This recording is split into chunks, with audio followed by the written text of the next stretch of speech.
Hey everybody, welcome back to another episode of FSi DFS Fantasy NASCAR Picks. I'm Guru 31.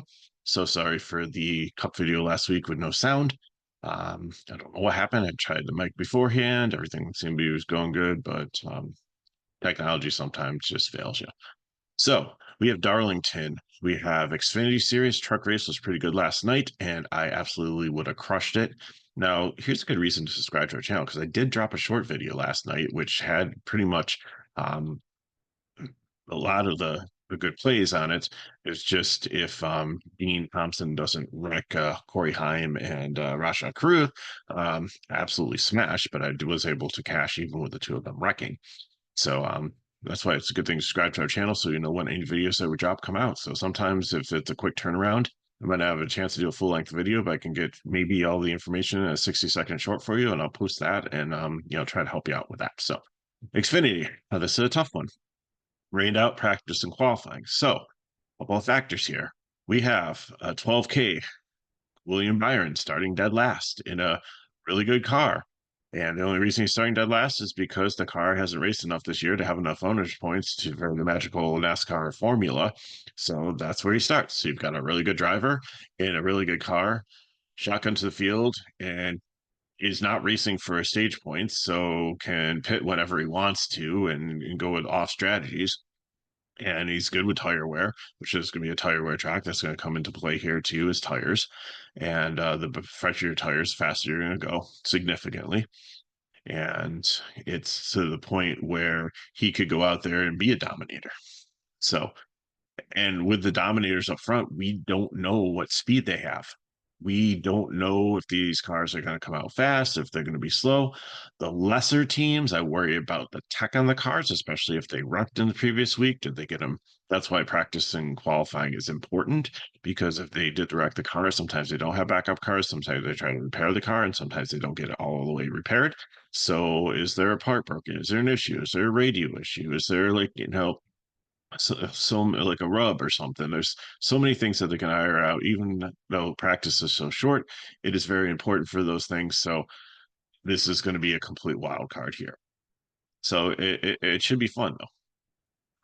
And the other thing, like I said, with tire wear, that's going to be important. There, we found out in the truck race too that there is this bump in turn two that Kyle Busch hit, and it turned him and wrecked him early on, and knocked him out of the race. And allegedly, Dean Thompson hit the same thing, but it's a real thing there. So if some of these drivers hit it, it could cause some chaos. And there was a pretty significant wreck there. It didn't, wasn't like Talladega big or Daytona big, but it was enough to damage a lot of trucks and take like five really good trucks out of the race.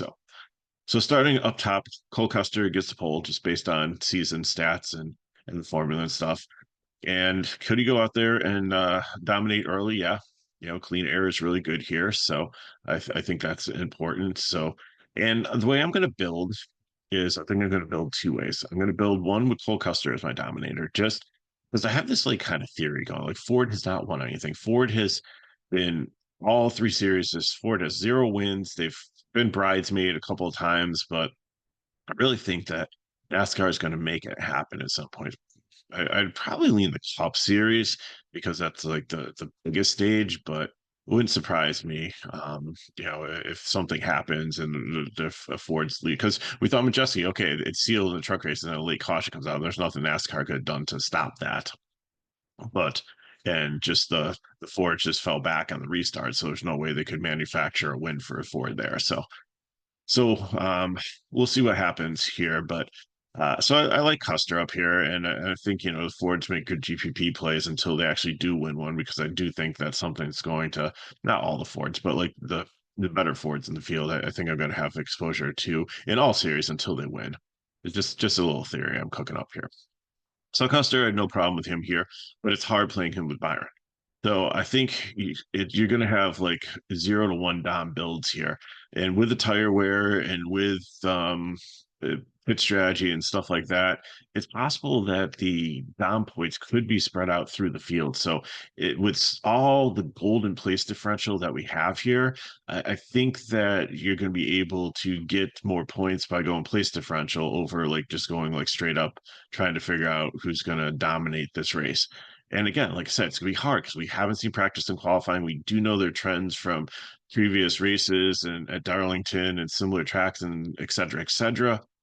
But you really kind of like to see the car that they're in, how it performs, not just look at the data on a piece of paper. I mean, it's a good indicator, but it's not 100% like what's going to happen in real life. So Cole Custer is definitely, I think, it would be popular, but Chandler Smith, I think, could definitely get out and restart early and do well too, and be the early dominator. So either one of them, I think, is in play there.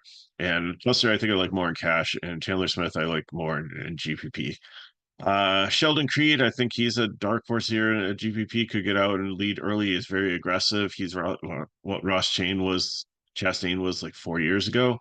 So, but that aggression can get the best of him. It hasn't as much this year. It seems like he's on a better team. He's kind of figured some things out.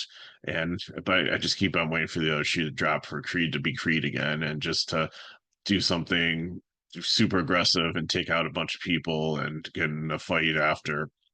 But uh, maybe he's got it. Maybe he figured it out. Maybe he realizes that he's got this golden opportunity in the Toyota camp to move up and better opportunity than he would have in the Childress program. So because there's more like opportunity, more teams up in the cup for Toyota and the Toyota affiliates there. So, but anyways, GPP for him. Almendinger, Holly isn't great. Again, we don't really know what we have here. GPP, I don't know if I'll play any of them this week. Austin Hill, I like. I like his aggression. I like how he is good at passing and he takes calculated risks. He doesn't take like boneheaded risks. So I think he's probably one of the safer upside dominators here. Mayer is same thing. Like he had a win, but the rest of his season's been pretty bad. So risky. I could see him potentially getting up there and leading at some point and having a day, but I can also see it potentially not. So don't think I'll have any exposure of him. I'm probably only going to play 3 lines because my son's graduating this weekend, so I'm going to have limited time to keep up on everything. So Justin Allgaier, really like this year. If you want him as your cash dominator and your only dominator, that's fine. If you can figure out a lineup with Allgaier or like another dominator and Byron in it, and not have to play Chad Fincham, Dawson Cram, and Patrick Emerlin, then um, go for it. But I really like Allgaier. But I think I'm gonna play him in GPP build for that. But he's really good at tire wear tracks, so I think he's in a great position here. He's good at Darlington, good experience, and I think there's a little bit of place differential baked in and upside um, to dominate. And I think you'll see him leading at some point during this race. Alfredo, it's been doing good recently, like kind of overachieving, but without seeing this car practice and qualifying and just based on previous results or recent form getting the formula putting him up here to start eighth. I just don't think he's an eighth place car, a top 10 car, so I got to be fading him here. Herbst upside potentially lead this race, but i I don't know. He's I don't know. Again, my Ford theory, maybe in a GPP, maybe I'll sprinkle him in like one lineup, but if I'm playing 3 tonight, I don't think he's going to make the cut. Litzloff usually like him, but again, I just don't know what to expect here. I don't think this is a really great track for Jordan Anderson racing. So GPP. Parker Kligerman, he's been solid pretty much anywhere you put him. The starts in the down here in the high teens, usually ends up in the top 10. So should finish around where he starts, progress a little bit. I don't see him leading, so that's why I didn't give him a dominator tag, but I think he can be a solid cash play. Jesse Love, I don't know what to expect here again with rookie, hasn't been at Darlington, but he has been good this season and definitely has overachieved and better than I expected. So maybe I should make him as an upside dominator, but I think he's a GPP. Huffle had a great run last time out, and he's in a good car here in the 88, but I just don't know with such a young driver at such a volatile track with if I can trust him as much as like I could trust him on where you're racing and it's a track where it's there's less margin for error. Let's just put it that way. So I think he's interesting in a GPP. I don't think I see him going out and like leading laps at all. And I think he'll be popular just based on like his last race. But I just don't know if he's going to be a great play here. Brandon Jones, we say there's Brandon Jones tracks and there's not Brandon Jones tracks. I don't believe this is a Brandon Jones track. I don't think he's a fade, but he's GPP. Weatherman, great season. GPP starting way too far forward here at 15th. If he's, we like him like 25th on back. Jeb Burton says held his own here. Again, don't know how Jordan Anderson's going to be on this track or anything. GPP for me. Shane Van Ginsberg, his learning curve has been pretty good too with Jesse Love. Both of them have been pretty impressive at what they've been able to do in the series and coming in. And he seems to be a fast student and learn well here. But again, I haven't seen him in practice in qualifying to know how he's going to react to this track. So I got to put the GPP on him. Eric Almirola, I think this is what I'm going to do. I'm going to split cash. So I have two lines. I'm going to have a GPP line. That's probably going to be my Allgaier line. And I'll probably go like Allgaier, Chandler Smith in that one. For cash, I'm going to play Custer line, and then I'm going to go zero Dom, and I'm going to be Eric Almirola, my Dom here, because he's a Joe Gibbs car. He's an experienced driver. He's at Darlington. He does well. He's not racing for a title, so he can pit before the end of the stage. He doesn't need to try to get in the top 10 to get the valuable stage points for a title. And that's what helped him before when he's done really well in Xfinity Series. And he's been around a couple races now, so I think he's starting to get some chemistry with the team, which is also important. I just see a lot of good things here for him, and I think he'll be quite popular. But if you're playing a zero down build, I think that he's the one that you want to put if you're paying him for a second driver after Byron. Clements is decent, should finish where he starts a little bit, so GPP for me. These Alpha Prime guys are usually pretty good, but we like them starting 25th on back. They're starting a little too far forward, so GPP. Leo Honeyman, you're going to need some value if you're trying to get Byron and another 11K guy in there, or if you're trying to jam three in. So Honeyman is my favorite here. He's been money man for us. He has just been just running so solid in trucks and in Xfinity. It's a decent team. And yes, 20 seconds he started a little bit far forward. That's fine. Um, there's another driver. I'll let you put the prime on if you can stomach that one more. If you think 20 starting 22nd is too far forward here, but I think he can hang in the top 25. I think he can have a solid day here, and I think that it opens up a lot of salary for you to be successful. I love Sammy Smith here too.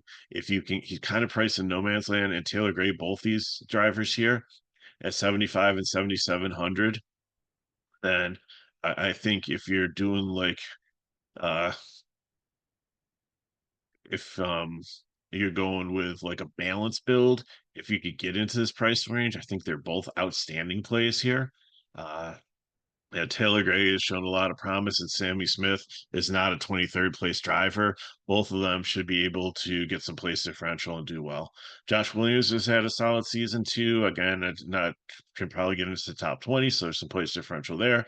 And Ryan Sieg also. So like haven't done the pricing here, but throwing if you take Byron and take like if you these four cards, I don't know what that leaves you, but maybe I'll do a fourth build and try that and see where that gets me because I kind of like that. Like it's just such a solid floor range there with Smith, Gray, Williams, and Sieg. And then throwing Byron, and again, I'm not going to even look and see how much I have left on that, or if it even would work in a lineup. Watch, it's like Chad Fincham is who I get. So, but anyways, I would consider that. David Starr, like these SSS Green Lake cars have been better. I like the Chevy over the Ford one, so I like the point seven, the oh 07 over the 14. But I just Star's not a horrible driver, but not a great driver. So I really don't see much upside there. Emmerling, like I usually don't like him when he's in the Emmerling Gase cars, but when he's actually in like another car, he's not bad. It's kind of like BJ McLeod. I mean, BJ McLeod was in the BJ McLeod card. It wasn't Kyle, it wasn't they kind of miss him out in the series, and him having a team. But when he was in the BJ McLeod cars, he wasn't good. But when he was in other cars, he actually had some decent runs. Nothing like not that he's gonna like win a race, but it was actually formidable and had a little bit of floor. So Emmerling, I think, is okay in GPP. Same thing with Sieg and Blicky. Matt DiBenedetto, prime play here in a Sieg car, doing well this season. I think he's finally found a home and maybe a chance to get back up into Cup sometime to kind of reinvent his career. It's a Ford. So would it shock me if he's not racing for a title? Like he missed some of the early races, so I don't think this is going to be a full time. It might turn into a full time ride for him, but I don't think he can qualify for the title, so he doesn't need stage points. So again, that's another one. And Sieg's teams have been notorious for having or just known for, I wouldn't say notorious because it's like a negative connotation, have been known for uh alternate pit strategies to try to be able to get track position, and I think that Devendell can fall into that category and should have a solid day, so it's like in prime play. Haley Deegan, here's the other one. If you don't think Honeyman is a prime play and starting too far forward at 22nd, then if you can stomach Haley Deegan, who has had some solid runs recently, uh, cannot lose you a ton of place differential points here, can only lose you 6. So I think the worst that she can do is like a -4. But at 5,400 on a track that she has some experience in truck racing here, she's not completely new to this, then I think that she could be a prime play or work into with the other prime plays, be like your third value play that you can pay up for Byron, whoever your Dominator is, or on the roll if you're going there, and then just it gives you a nice. Maybe you can land on like a Smith, Gray, Williams, or Sieg there as your final driver in. So I think she works well for that. Dawson Cram, just GPP play here. Not horrible, and 46, like probably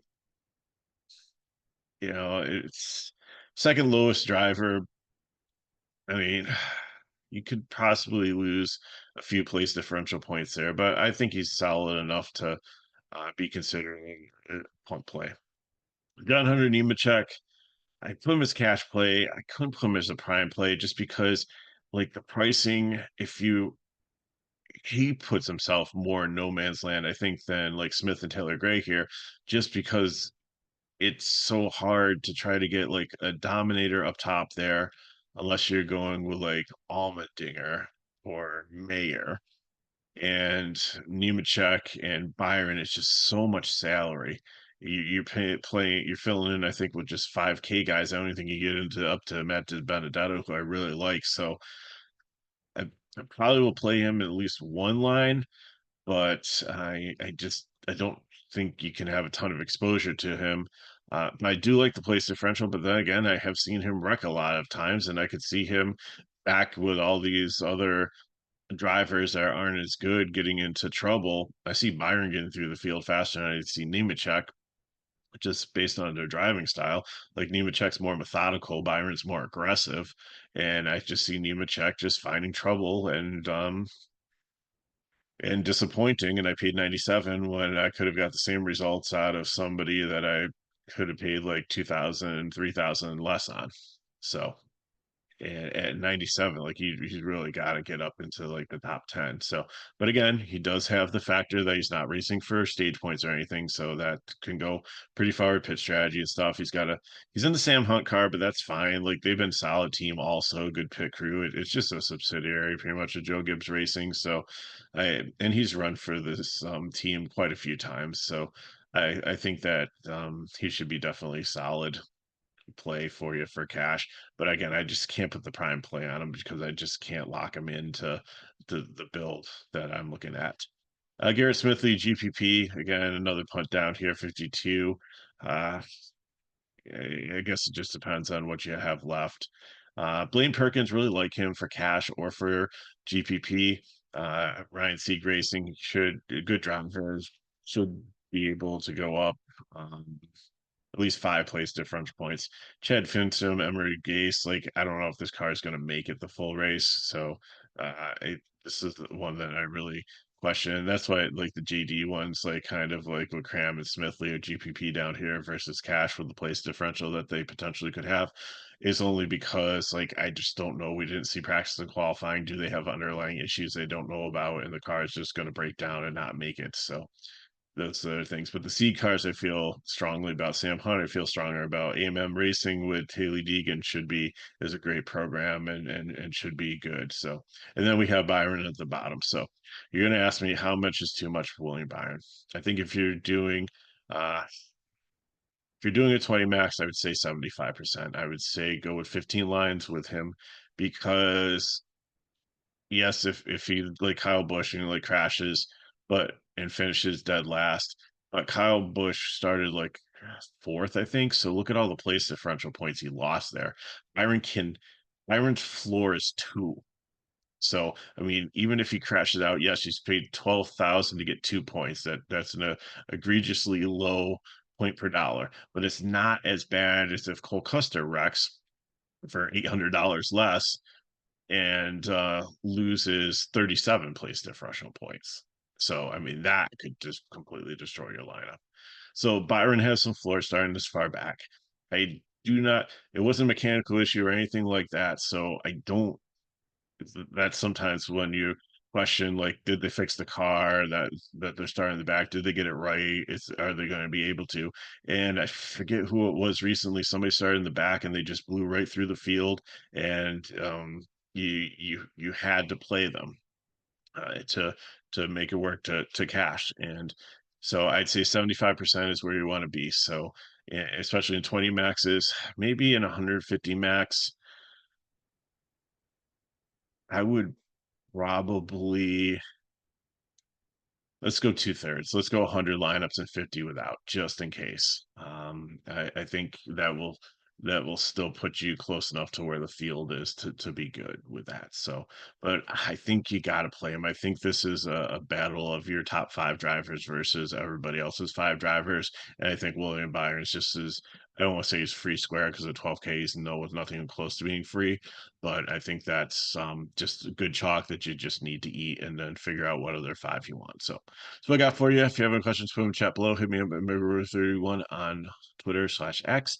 If these videos help you, help us back, like, subscribe to our channel. So like yesterday, if I throw a short or something out there, then you know what's going on and you won't miss it, and share with your friends. So thanks for watching. Appreciate it. If you want more information on FSi DFS, you know, the description of the video, and you can get into our pricing page through the link, and it's really cheap. Like today, $6 all day. You could play soccer, you could play 2 baseball slates, NASCAR. If you're getting late enough, you probably get the core for tomorrow too. So it's a really good value. Plus, we have NBA playoffs, NHL playoffs. So lots going on. Good value, $6 just for the day. And then we have all kinds of other reasonable price actions. So thanks for watching. Good luck in your contest. I will try to get the cup video out tonight, but again, I'm not going to be home. I'm going to be on the road at my son's graduation from college. So I will get it out at some point, hopefully overnight, but we'll see. But I will get it out at some point. So thanks for watching. Good luck in your contest. I'll see you next time.